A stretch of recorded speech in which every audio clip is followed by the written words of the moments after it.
un petit décalage. Bon, ben, on va faire avec. On va prendre quelques questions des personnes présentes aujourd'hui qui viennent de découvrir le premier volet d'Inca Amazonia. Et puis on va faire avec le décalage et on te laissera répondre à chacune de ces questions. Pour une petite session, on a jusqu'à quelle heure? Jusqu'à 3h30. Voilà. On a 20 minutes devant nous. Voilà. Donc s'il y a des questions dans la salle, n'hésitez pas à lever la main et je vais fonctionner de manière très arbitraire. Les plus souriants auront le micro. Je passe le micro pour une première question. Bonjour Thierry, c'est Laurence de Lyon. Je voulais te poser la question sur toutes les découvertes que tu as faites. Quelle est celle qui t'a le plus ému? Je pense que ces dernières années, on a eu l'opportunité, le grand privilège de réaliser des découvertes magnifiques dans la vallée de l'Acoyavero. Ce sont celles qu'on voit une partie à la fin du premier film, et c'est l'objet du second film. Il y a beaucoup de choses. À Pucharo également, on a eu la grande surprise de nous apercevoir à partir de 2001 la présence de pétroglyphes invisibles, et notamment en 2006 avec Alain qui était avec nous. On a eu la grande joie de découvrir sur la paroi supérieure de Pucharo des dizaines de figures assez un peu abstraites, un peu cosmogoniques, que personne n'avait eu l'occasion de voir avant nous. On pensait qu'il s'agissait de La Roche Brute, et ça a été un grand moment. Et puis en 2012, quand on a découvert l'existence de cette montagne carrée, avec justement ces fameux lacs jumeaux dont parle la légende concernant Paititi, ça a été pour nous presque un rebondissement, une grande surprise. Donc j'aurais un peu de mal à dire quelle est la découverte pour la science qui nous a plus impressionné. Par exemple la cité de Yaktapata avec ses temples jaunes. Et je me souviens notamment d'un temple qui avait une cinquantaine de niches sur 2 fils, des choses que l'on voit même pas à Machu Picchu. Et donc ça a été vraiment pour nous des grands moments et un grand privilège pour nous, pour moi et pour mes camarades de l'Institut Incari. Merci beaucoup Thierry pour ta réponse. Y a-t-il d'autres questions? J'enchaîne avec une seconde personne qui va te soumettre sa question. Bonsoir Thierry. J'aimerais savoir comment tu divulgues beaucoup de choses voilà, qui étaient cachées jusqu'alors. Est-ce que tu n'as pas peur qu'on te vole, si tu veux, ta découverte, ou que tu aies des ennuis si jamais il y avait des richesses dans le lac carré comme tu le supposes? Est-ce que c'est pas un petit peu dangereux d'en parler maintenant alors que tu n'as pas terminé tes recherches? Alors ça a toujours été, personnellement, moi j'ai toujours été pour, on va dire, la divulgation entre guillemets, et ça a été aussi un peu notre démarche concernant l'affaire de Nazca, c'est-à-dire faire connaître les choses, publier, et c'est une manière, je pense, de protéger une découverte justement quand on l'a fait connaître. Et depuis que l'on a diffusé les images satellites de la montagne carrée, par exemple, en 2014, vous ne trouverez pas de documents photos, vidéos de la montagne carrée avant 2014, début 2014 je crois. C'est une manière de protéger nos recherches, mais également le site, puisque la zone est dans une zone protégée, il faut des permis, etc.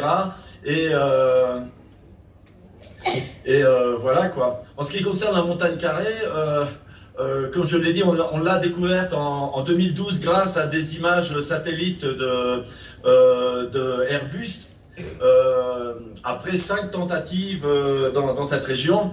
Et on court après les permis, après cette prochaine expédition que nous allons réaliser depuis 5 ans. Donc je ne pensais pas non plus devoir attendre aussi longtemps après la diffusion de ces images. Et pour répondre à votre question plus simplement, moi j'ai toujours voulu publier, faire connaître les choses. C'est la meilleure... Y a-t-il d'autres questions? Notre ami Romain Priou qui va te proposer une nouvelle question, Thierry. Bonjour Thierry, tu parles de l'ayahuasca à un moment donné avec les Machiganga. Est-ce que toi-même tu as eu l'expérience de l'ayahuasca et est-ce que ça a pu amener des révélations ou des choses lors d'une cérémonie? Alors personnellement, on a ingurgité pas mal de choses lors de nos expéditions, mais pas encore l'ayahuasca.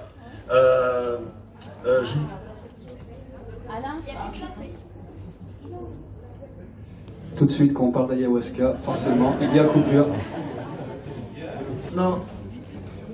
Donc Thierry, on n'a pas pu écouter ta réponse sur l'ayahuasca, si ce n'est que vous aviez essayé d'autres produits éventuellement.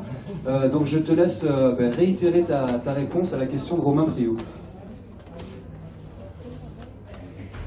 Donc Romain, je répète, on a eu l'occasion de goûter, d'essayer plusieurs produits amazoniens, notamment le fameux Masato, mais l'ayahuasca, non. À titre personnel, certains membres de mon équipe ont eu l'occasion d'essayer l'ayahuasca. Moi, j'ai toujours attendu la bonne circonstance, la bonne opportunité avec des Matsiganga, etc. Et pour le moment, cette opportunité n'est pas encore venue, donc je n'ai pas encore vu le grand anaconda cosmique et tout le reste. Merci Thierry. Y a-t-il d'autres questions?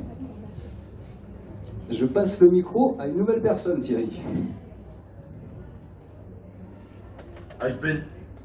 Bonjour Thierry, je voulais savoir si lors de tes investigations sur cette cité enfouie, tu avais ressenti un lien avec ton autre dossier des momies de Nazca à travers des gravures, des sculptures, une ambiance globale. Est-ce que tu penses qu'il pourrait y avoir cette présence-là également possible sur ces découvertes? Merci à toi et merci beaucoup pour ta démarche. Alors, nous, on n'a pas détecté en 20 ans de recherche, si tu veux, on n'a pas vu de lien direct avec l'affaire de Nazca, si ce n'est que dans la zone de Megantoni. Mais ça, on va le raconter dans l'opus 2. On s'est trouvé dans un lieu en 2013 assez curieux, un lieu situé à 30 km de cette fameuse montagne carrée où il se passe de curieux phénomènes électriques. Et les Matsiganga qui nous accompagnent, ceux de la communauté de Timpia, parlent de la montagne carrée et d'autres lieux satellites de manière très troublante. Certains non contactés qui ont eu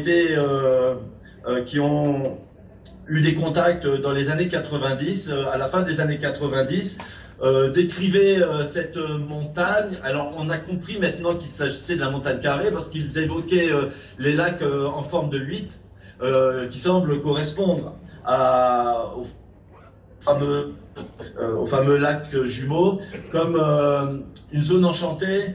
Et on s'est toujours dit depuis 2012 que la zone était vraiment curieuse et bon, je ne veux pas en dire davantage pour éviter de faire un amalgame avec l'affaire de Nazca, mais on s'est parfois posé des questions sur l'origine de cette montagne carrée qui est un cube de pratiquement d'1 kilomètre de long, qui semble avoir une direction nord-sud, et ces lacs très symétriques lacs jumeaux, le lac Carré, on se demande si tout est vraiment naturel et comment les Incas ou leurs prédécesseurs auraient pu agencer pareille zone. Donc on s'est aussi posé des questions sur cette zone très particulière avec ce qui se passe actuellement dans la région de Nazca. Mais en attendant d'arriver sur la zone, je ne pourrais pas en dire davantage. Mais comme toi, on se pose beaucoup de questions. Merci Thierry.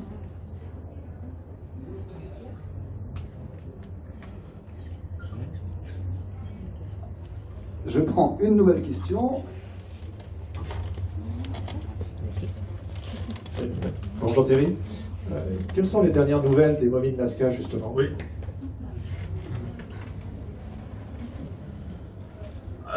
Aux dernières nouvelles, l'affaire continue. Nous, on la suit évidemment et on la suivra jusqu'au bout.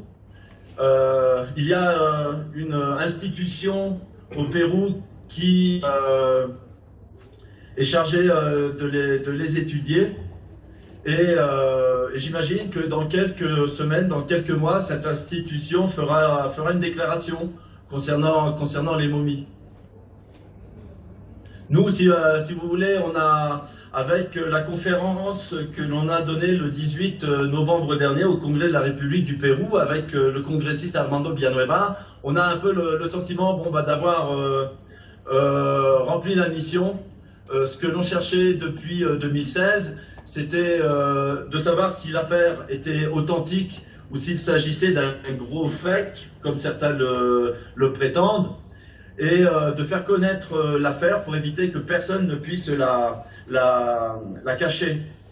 Et puis on s'était dit que s'il y avait une chance sur 1 million que cette affaire soit réelle, ça valait la peine de prendre ses responsabilités et de faire des recherches dessus pour savoir s'il s'agissait d'une histoire authentique. Donc pour nous, l'affaire continue, mais on la suit un petit peu de loin maintenant. Ok, merci Thierry. On peut peut-être prendre une dernière question, parce qu'au niveau timing on est serré. J'en avais une, Guillaume. Je regarde si des gens qui n'ont pas posé leur question se manifestent. Bien sûr, bien sûr. Sophie, désolé. Pas de souci. Je passe le micro à Sophie, Thierry. Bonjour Thierry. Ok, bonjour Sophie. Bonjour. Quand tu étais dans la zone rouge et que tu as rencontré le couple de natifs, tu disais que la femme n'avait pas de nom. Alors, est-ce qu'elle a vraiment pas de nom? Ou ils n'ont pas voulu donner son nom?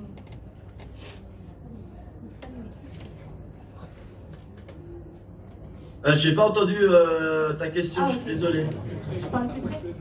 Donc, quand tu étais dans la zone rouge et que tu as rencontré le couple de natifs, tu as donné le nom du monsieur et tu as dit que la femme n'avait pas de nom.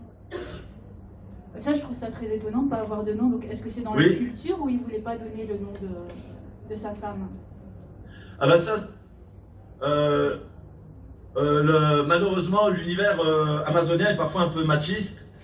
Et c'est vrai que le Kukapakuris, que l'on a rencontré en 2009 avec sa femme, avait un nom et sa femme n'avait pas de nom. Et c'est le cas dans toutes ces communautés. Dans toutes ces communautés natives de la forêt amazonienne.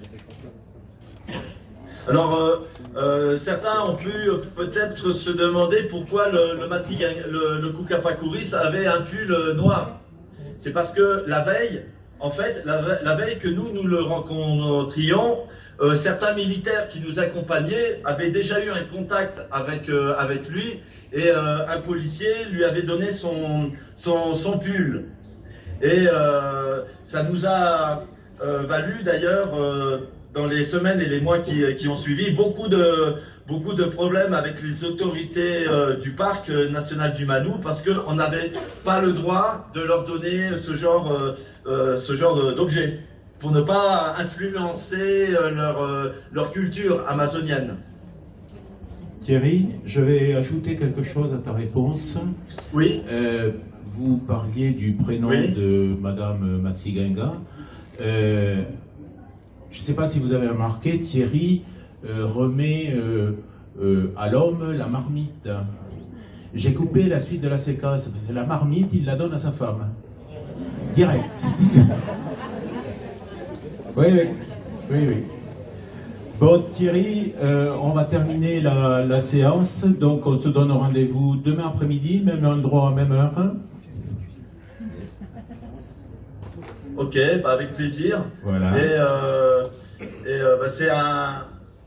J'espère que Incamazonia, le premier opus, vous a plu. Et encore une fois, je suis vraiment désolé de ne pas être parmi vous. C'est très frustrant, mais je pense, j'espère qu'il y aura d'autres rendez-vous dans les mois qui viennent pour pouvoir parler plus directement. Merci Thierry. À demain.